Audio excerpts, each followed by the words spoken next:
Hello बच्चों, आज की वीडियो में हम लोग बात करने वाले कक्षा 12 के कुछ महत्वपूर्ण आंकिक प्रश्नों के बारे में, जो कि कक्षा 12 के भौतिक विज्ञान के एक महत्वपूर्ण चैप्टर प्रकाश के व्यतिकरण से लिया गया है। तो इसमें हम लोग बोर्ड एग्जाम के पॉइंट ऑफ व्यू से जो भी क्वेश्चन इंपॉर्टेंट है, जो कि आपके एग्जाम में आ सकते हैं, उन सभी क्वेश्चन को हम लोग आज के वीडियो में पढ़ेंगे और इसका जो नेक्स्ट पार्ट होगा उसको हम लोग अगले वीडियो में भी पढ़ेंगे। तो आप लोग वीडियो को ध्यान से देखिएगा, अच्छे से इस वीडियो के माध्यम से हम लोग समझेंगे कि सवाल को किस तरीके से किया जाता है ताकि क्वेश्चन गलत ना हो और किन किन चीजों को हमें ध्यान में रखना है। तो सबसे पहले हमें ध्यान में रखना है कि जो प्रकाश का व्यतिकरण अध्याय है, इस अध्याय में कौन कौन से इंपॉर्टेंट सूत्र है। तो इसमें जो पहला सूत्र आता है वो परिणामी आयाम निकालने के लिए आता है। कैपिटल ए बराबर A1 square plus A2 square plus 2A1 A2 cos phi root के अंदर प्रेजेंट रहता है। अगर यही आयाम की अधिकतम मान आपको पता करनी होती तो हमें क्या करना पड़ता है, जो दोनों आयाम यहाँ पे हैं उन आयामों को जोड़ देते हैं, मतलब जो दो तरंगों की आयाम है उनके आयामों को जोड़ देते हैं तो हमें अधिकतम मिल जाता है और न्यूनतम आयाम निकालना पड़ता है। तो पहले वाले तरंग में से या जिसका मान अधिक है उसमें से कम वाले को घटा देते हैं तो हमें न्यूनतम आयाम पता चल जाता है। सेकेंड फॉर्मूला होता है परिणामी तीव्रता निकालने के लिए। तो परिणामी तीव्रता का सूत्र होता है I बराबर I1 plus I2 plus 2 I1 I2 cos phi. यहाँ पे I1 और I2 जो अलग अलग तरंगे हैं उन अलग अलग तरंगों की तीव्रता है। उसी तरीके से अधिकतम तीव्रता और न्यूनतम तीव्रता के बीच में या संपोषी व्यतिकरण और विनाशी व्यतिकरण के बीच में अनुपात ज्ञात करने के लिए ये फॉर्मूला होता है A1 प्लस A2 का होल स्क्वायर अपॉन में A1 माइनस A2 का होल स्क्वायर। तो यहाँ पे इन्हीं फॉर्मूले के बेस पे हम लोग आज के वीडियो में क्वेश्चन को देखेंगे। नेक्स्ट पार्ट में हम लोग फ्रिंज चौड़ाई और संपोषी व्यतिकरण या ऐसा बोल सकते हैं दीप्त फ्रिंज और अदीप्त फ्रिंज के बीच की दूरी, ये सब निकालने से रिलेटेड क्वेश्चन को पढ़ेंगे। तो वीडियो को ध्यान से देखिएगा ताकि आपको 100% मजा आए। तो सबसे पहला नंबर क्वेश्चन हमारा ये है, यदि समान आयाम ए की दो तरंगों के व्यतिकरण से परिणामी तरंग का आयाम ए ही प्राप्त होता है, दोनों तरंगों के मध्य कलांतर क्या होगा, ये आपको ज्ञात होना है। तो सबसे पहले हम लोग यहाँ पे क्या लिखेंगे, हल। अब हमें पता क्या है, ये समान आयाम ए की दो तरंगे के व्यतिकरण से परिणामी तरंग का आयाम ए ही प्राप्त होता है। मतलब जो तरंगे व्यतिकरण में यूज किया जा रही है उस तरंग का आयाम तुम्हारा ए है और जो परिणामी तरंग मिल रहा है उसका भी आयाम तुम्हारा ए ही है। तो दोनों तरंगों के मध्य कलांतर क्या होगा, कलांतर का मतलब जो यहाँ पे फाई कॉस फाई देख रहे हैं ना, इसमें जो फाई है इस फाई को हम लोग क्या बोलते हैं, कलांतर बोलते हैं। इस फाई को हम लोग कलांतर बोलते हैं। तो वही वाला फॉर्मूला हम लोग लगा के देखते हैं, क्योंकि इसमें आयाम दिया हुआ है तो आयाम दिया हुआ तो ये वाला फॉर्मूला हम लोग लगाएंगे, ठीक, क्योंकि परिणामी आयाम भी इसमें दिया हुआ है और जो तरंगे यूज हो रही हैं उन तरंगों का भी आयाम दिया हुआ, तो यही वाला फॉर्मूला हम लोग लगाएंगे। तो लिखेंगे परिणामी आयाम, परिणामी आयाम, परिणामी आयाम कैपिटल ए बराबर, कैपिटल ए बराबर क्या हो जाएगा, A1 का स्क्वायर प्लस A2 का square plus 2A1 A2 cos phi, ये हो जाएगा। अब देखो यहां पे, अब क्योंकि हमें क्या करना है, हमें निकालना है cos फाई, मतलब कलांतर निकालना है। तो कलांतर निकालने के लिए हमें क्या करना पड़ेगा, cos फाई का वैल्यू पता करना पड़ेगा। यही से तो हमको पता चलेगा कलांतर क्या होगा। तो हम लोग क्या करेंगे, जो यहाँ पे cos फाई है इस पूरे cos फाई को हमें क्या करना पड़ेगा, रूट से बाहर निकालना पड़ेगा। तो रूट से बाहर निकालने के लिए हमें यहाँ पे मिलेगा ए स्क्वायर बराबर A1 square plus A2 square plus 2A1 A2 cos phi, ठीक, ये हो जाएगा।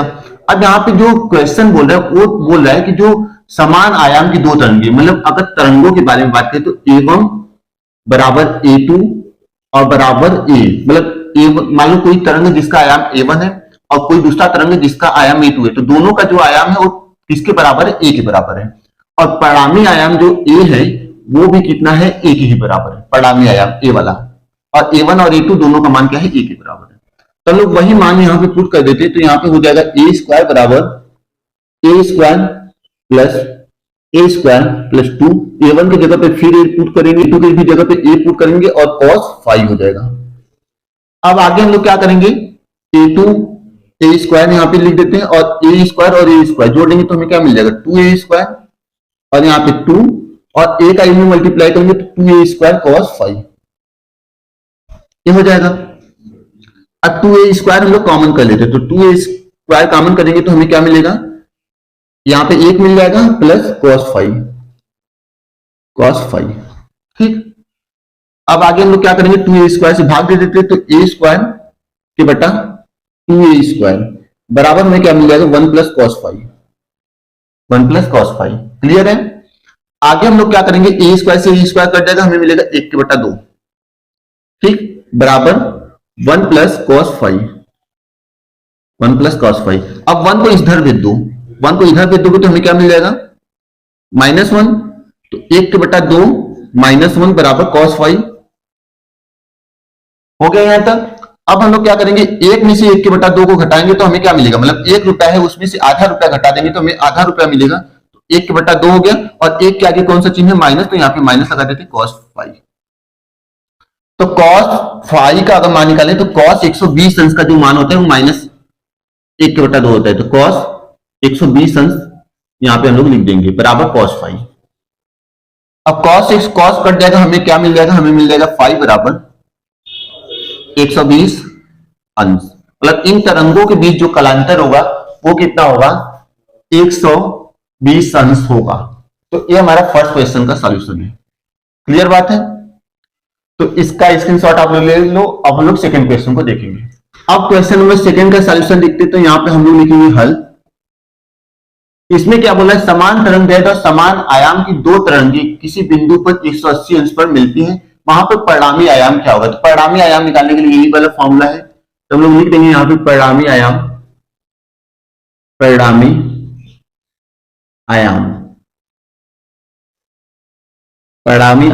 ए बराबर क्या हो जाएगा, रूट में करड़ी के अंदर a1 का स्क्वायर प्लस a2 का square plus 2a1 a2 cos 5। Clear है। अब हमको पता है कि जो तरंगों का आयाम है वो समान है, मतलब उसी तरीके से यहां पे भी कंडीशन हो गया कि a1 बराबर a2 बराबर a मान सकते हैं हम लोग। ठीक, क्योंकि बराबर यहां पे आयाम दिया हुआ है, और कलांतर फाई का जो मान है वो कितना है, 180 अंश। तो 180 अंश यहां पर अब a1 का जो मान है वो क्या हो जाएगा, a1 की जगह पे हम लोग a का स्क्वायर कर लेते हैं, a2 की जगह पे भी a का स्क्वायर, क्योंकि दोनों का मान समान आयाम है, प्लस 2a स्मॉल a और cos 180 अंश।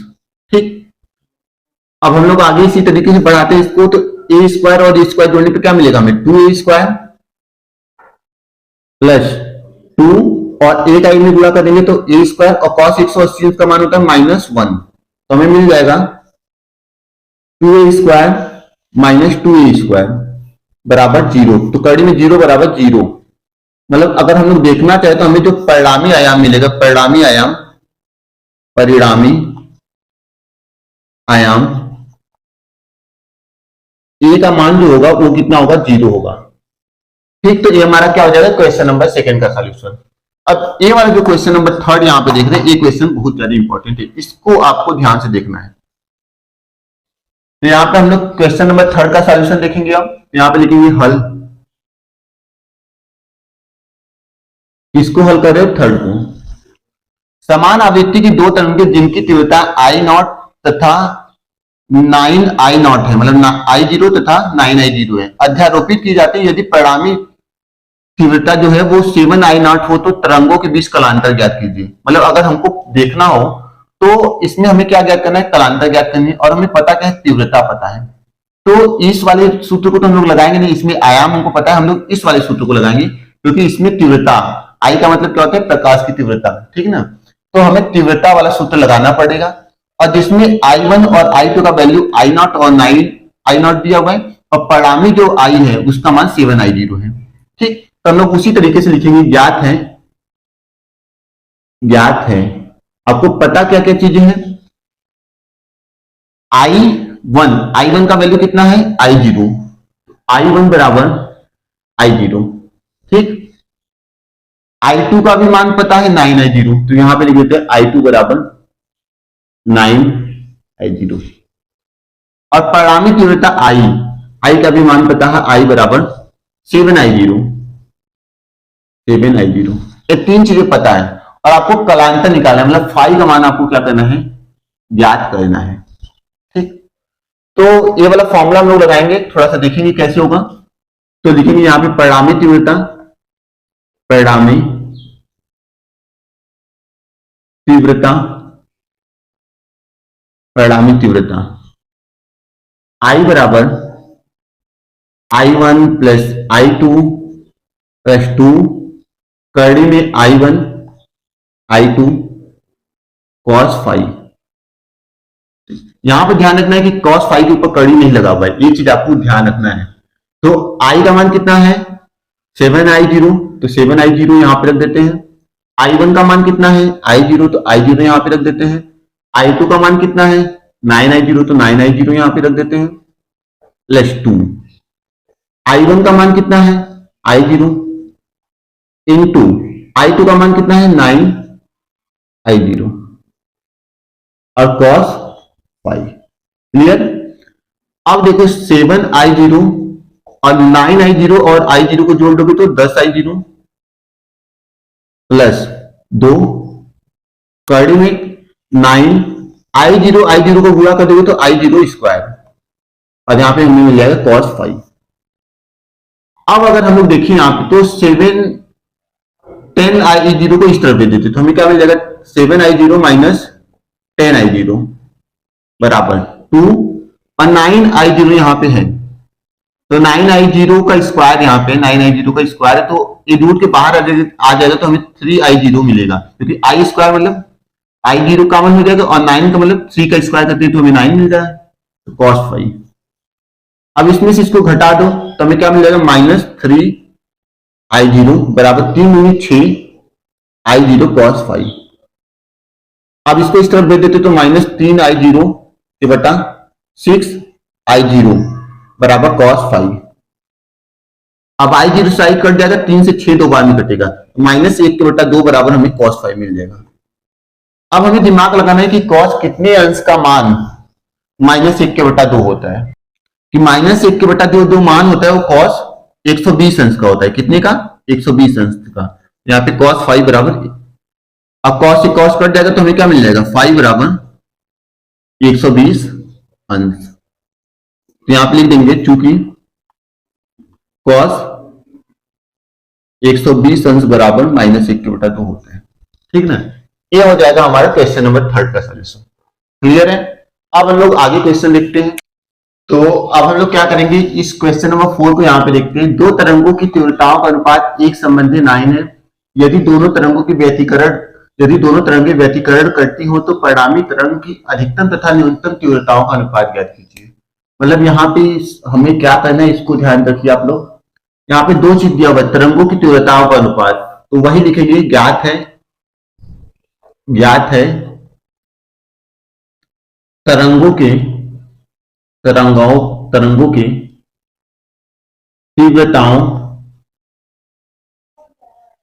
का अनुपात तरंगों की तीव्रताओं मतलब I1 एक तरंग की तीव्रता है और दूसरा तरंग है I2 और इनका अनुपात 9/1 है। अब आपके दिमाग में आ रहा होगा कि यहाँ पे एक संबंधी 9 है और आप 9/1 लिख रहे हो, तो यहाँ पे आपको ध्यान रखना है कि ये कुछ ऐसा नहीं बताया कि कौन सी तरंग है उसकी तीव्रता कितनी है। तो हम लोग सेकेंड वाले को 9 मानते हैं और फर्स्ट वाले को इसमें 1 मानते हैं। ठीक ना, ताकि हमें एक अच्छा रेशियो मिलेगा और क्वेश्चन में ज्यादा प्रॉब्लम ना हो। तो इसलिए यहाँ पे चीजें ध्यान रखिए। दोनों तरंगों की तीव्रता व्यतिकरण करती है तो परिणामी तरंग की अधिकतम तथा न्यूनतम तीव्रताओं का अनुपात ज्ञात करना है। ठीक, तो हम लोग जानते क्या है कि जो तीव्रता होती है, जो तरंग की तीव्रता होती है, तरंग की तीव्रता होती है आई, वो क्या होती है डायरेक्टली प्रोपोर्शनल होती है आयाम के स्क्वायर के। इसका मतलब अगर हम लोग I1 के बटा I2 निकालें और देखिए हम लोग तो यहां पे हमें क्या मिलेगा A1 का स्क्वायर के बटा A2 स्क्वायर, और इसका मान I1 के बटा I2 का मान कितना है 9/1। अब यहाँ पे स्क्वायर देख लो तो 9/1 को हम लोग ऐसे तो लिख सकते हैं ना A1 स्क्वायर के बटा A2 स्क्वायर, और यहाँ पे 9 को 3 का स्क्वायर के बटा 1 का स्क्वायर। इसका मतलब हमें ये पता चल सकता है यहाँ से कि A1 के बटा A2 का जो मान है वो क्या है 3/1 होगा। मतलब दोनों हर जगह स्क्वायर दिख रहा है यहाँ पे, A1 का स्क्वायर, A2 का स्क्वायर, 3 का स्क्वायर, 1 का स्क्वायर, तो मतलब A1/A2 का मान 3/1 हो गया। इससे हमें ये जानकारी मिलती है कि A1 का जो मान हो सकता है वो 3A2 हम लोग रख सकते हैं अगर हमें कहीं पे रखना हो तो। अब आपके दिमाग में आ रहा होगा कि ये सब हम कर क्या रहे हैं, तो हमें क्या निकालना है, अधिकतम तथा न्यूनतम तीव्रताओं का अनुपात। अधिकतम तीव्रता और न्यूनतम तीव्रताओं का अनुपात क्या है, A1 प्लस A2 का होल स्क्वायर बटा A1 माइनस A2 का होल स्क्वायर। तो वही हम लोग निकालेंगे I अधिकतम, I अधिकतम के बटा I न्यूनतम, न्यूनतम, I न्यूनतम, इनका अनुपात हमें निकालना है। तो I अधिकतम का मान जो क्या होगा वो होगा A1 प्लस A2 का होल स्क्वायर, और I न्यूनतम का जो मान होगा वो A1 माइनस A2 का होल स्क्वायर होगा। तो A1 माइनस A2 का होल स्क्वायर। अब A1 का मान कितना है 3A2, तो इसके जगह पे पुट कर देंगे हम लोग 3A2 प्लस A2 का होल स्क्वायर के बटा फिर A1 का मान कितना है 3A2, तो 3A2 माइनस A2 का होल स्क्वायर बराबर 3A2 और A2 जोड़ के कितना हो जाएगा 4A2 का होल स्क्वायर के बटा 3 में से A2 चला गया, 3A2 में से A2 चला गया तो हमें मिलेगा 2A2 का होल स्क्वायर। अब क्या करेंगे हम लोग 4A2 का स्क्वायर करेंगे तो 4 का स्क्वायर करेंगे तो हमें क्या मिलेगा 16 और A2 का स्क्वायर, और 2 का स्क्वायर करेंगे तो 4 A2 का स्क्वायर, तो A2 के स्क्वायर से A2 का स्क्वायर कट जाएगा और 4 से 16 कट जाएगा, कितना मिलेगा 4 से 16, 4 बार में कटेगा मतलब 4 के बटा 1। तो इसका मतलब हमें मिला कि I अधिकतम, I अधिकतम, अधिकतम तथा I न्यूनतम, I न्यूनतम का जो अनुपात होगा वो 4 के बटा, वो क्या होगा 4 के बटा 1 होगा। तो ये हमारा हो जाएगा इस क्वेश्चन का सॉल्यूशन। समझ गए। अब हम लोग क्वेश्चन नंबर 5 को देखेंगे। 5 एक इंपॉर्टेंट क्वेश्चन है, समझ गए। क्वेश्चन नंबर 5 दो पार्ट में पूछा हुआ है। एक पूछा हुआ है कंपनों के महत्तम व न्यूनतम आयाम और कंपनों के महत्तम तथा न्यूनतम तीव्रताओं का अनुपात, मतलब डबल क्वेश्चन है इसमें, और एक अच्छा क्वेश्चन, इसको ध्यान से हम लोग देखेंगे और सॉल्व करने की कोशिश करेंगे। तो यहाँ पे हम लोग लिखेंगे हल। इसमें हमें पता क्या है, समान आवृत्ति की दो तरंगों के आयाम 5:3 के अनुपात में है। मतलब हमें पता क्या है, हमें ज्ञात है A1 के बटा A2 बराबर हमें 5/3 पता है, और यहां से अगर हम लोग मान निकालना चाहे A1 का तो A1 बराबर हमें मिल जाएगा 5/3 A2। ठीक। और इसके पहले वाले क्वेश्चन में हम लोग पढ़े थे आयाम के बारे में, व्यक्तिगत क्षेत्र में कंपनों के महत्तम व न्यूनतम आयाम। तो यहाँ पे अधिकतम और न्यूनतम आयाम का सूत्र लिखा हुआ है और उनका हमें क्या निकालना है, अनुपात निकालना है। तो हम लोग लिखेंगे A अधिकतम, A अधिकतम के बटा A न्यूनतम, A न्यूनतम, A अधिकतम के बटा A न्यूनतम। A अधिकतम का मान कितना है आपको A1 प्लस A2 पता है, तो यहाँ पे A1 प्लस A2, और A न्यूनतम का मान कितना पता है A1 माइनस A2। A1 का मान यहाँ पे निकाले 5/3 A2 और प्लस A2, और A1 माइनस A2 का भी मान आप लोग निकाले हो। A1 का मान कितना है, A1 का मान यहां से देखो तो हमें क्या मिलेगा 5/3 A2 माइनस A2। अब इसको अगर हम लोग सॉल्व करें तो एलसीएम लेना पड़ेगा, तो A2 के बटा 1 कर देते हैं और 3 और 1 का एलसीएम लेंगे 3 मिलेगा, और 3 से 3 को भाग देंगे हमें क्या मिलेगा 1, 1 का गुणा 5 में करेंगे तो 5A2 प्लस 1 से 3 को भाग देंगे 3, 3 का गुणा A2 में करेंगे 3A2। ठीक। बटा में क्या हो जाएगा, एलसीएम यहाँ पे भी लिख के ले लेते तो हमें एलसीएम 3 मिलेगा, और 3 से 3 को भाग देंगे 1, 1 का गुणा 5 में करेंगे तो 5A2 माइनस 1 का गुणा 3 में करेंगे 3, 3 का A2 में गुणा करेंगे 3A2, ये हो जाएगा। अब यहाँ पे हम लोग क्या करेंगे 5A2 और 3A2 को जोड़ देंगे तो हमें मिल जाएगा 8A2 के बटा 3। उसी तरीके से यहाँ पे भी हम लोग 5A2 में से 3A2 घटा देंगे तो हमें क्या मिलेगा 2A2 के बटा 3, और 3 से 3 कट जाएगा तो हमें क्या मिलेगा यहाँ पे 8A2 के बटा 2A2। अब A2 से A2 कट जाएगा और 2 से 8 4 बार में, तो 4 के बटा 1 हमें मिल जाएगा। किसके बारे में जानकारी, A अधिकतम, मतलब अधिकतम आयाम A अधिकतम तथा ए न्यूनतम के बारे में। ए न्यूनतम, ये हमें क्या मिल रहा है, एक पार्ट की जानकारी मिल गई। ठीक, अब हमें तीव्रता का अनुपात निकालना है। तीव्रता के अनुपात के लिए यहां पे फॉर्मूला आप लोग लिखिए हो, आई अधिकतम के बटा आई न्यूनतम बराबर ये होता है। ठीक, तो वही हम लोग फॉलो करेंगे। आई अधिकतम, आई अधिकतम के बटा आई न्यूनतम, आई न्यूनतम। तो आई अधिकतम का मान क्या है, ए वन प्लस ए टू का होल स्क्वायर, तो यहां पे लिख देंगे ए वन प्लस ए टू का होल स्क्वायर। और आई न्यूनतम का मान हमें पता क्या है, ए वन माइनस ए टू का होल स्क्वायर, तो ए वन माइनस ए टू का होल स्क्वायर।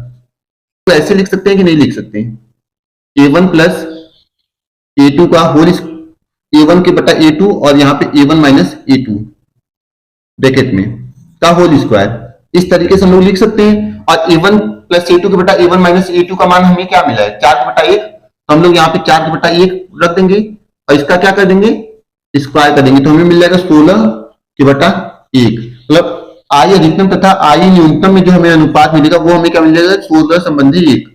आई अधिकतम,